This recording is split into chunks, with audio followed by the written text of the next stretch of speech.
নমস্কার বন্ধুরা, আমি সুমি। আপনারা দেখছেন সুমির রান্নাঘর। আজও একটি নতুন রেসিপির সাথে চলে এলাম, আলু দিয়ে কাঁকড়ার ঝোল। চলুন তাহলে রেসিপিটি শুরু করা যাক। তার আগে আমার রেসিপিটি যদি ভালো লেগে থাকে চ্যানেলটাকে সাবস্ক্রাইব করে পাশে থাকবেন।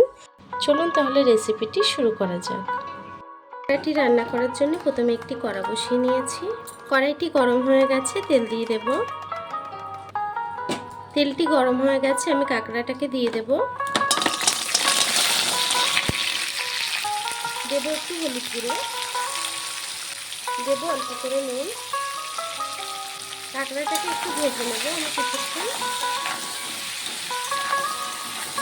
কাঁকড়াটাকে আমি কিছুক্ষণ ভেজে নিয়েছি, এখন তুলে নেব।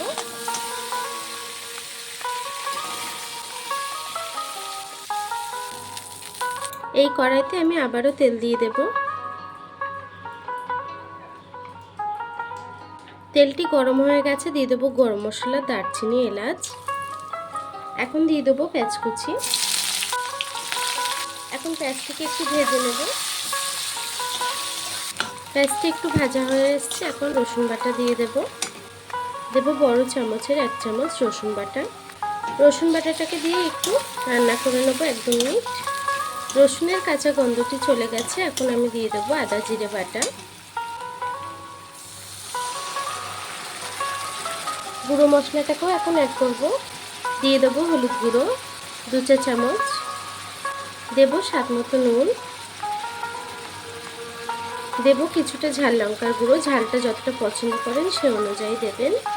আর দিয়ে দেবো কাঁকড়ার ঘিলি। সব কিছুকে কষিয়ে রান্না করে নেব যতক্ষণ তেল না ছাড়ছে মশলা দিয়ে। দেখুন বন্ধুরা, মশলাটি কিন্তু খুব সুন্দরভাবে কষানো হয়ে গেছে, মশলা দিয়ে তেল ছেড়ে দিয়েছে।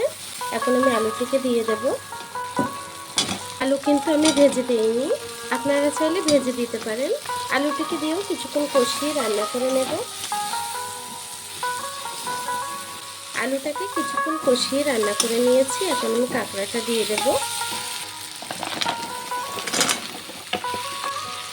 কাঁকড়াটাকে দিয়েও আলুর সাথে কষিয়ে নেব ভালোভাবে।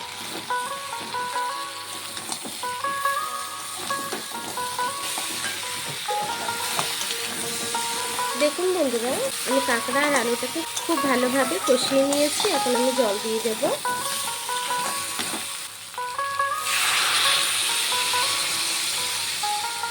জলটাকে দিয়ে একটু নেড়ে ছেড়ে দেব।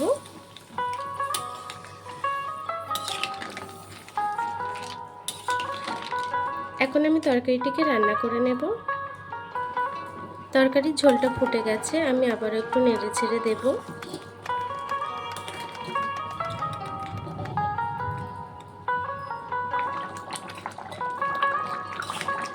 দেখুন আমার কাঁকড়াটি কিন্তু রান্না হয়ে গেছে। এখন আমি গ্যাসটিকে বন্ধ করে দেব, একটু ঝোল ঝোল নামাবো তরকারিটিকে এখন নামিয়ে নেব।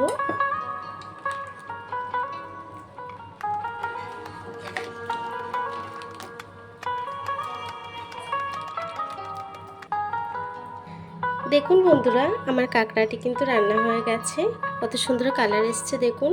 এমনই ঘরোয়া নিত্য নতুন রেসিপি পেতে আমার চ্যানেলটিকে সাবস্ক্রাইব করতে ভুলবেন না। আর আমার এই রেসিপিটি কেমন হয়েছে কমেন্ট বক্সে জানাবেন। যদি ভালো লেগে থাকে চ্যানেলটিকে সাবস্ক্রাইব করে পাশে থাকবেন। আর এতক্ষণ ধরে আমার ভিডিওটি দেখার জন্য আপনাদেরকে অসংখ্য ধন্যবাদ।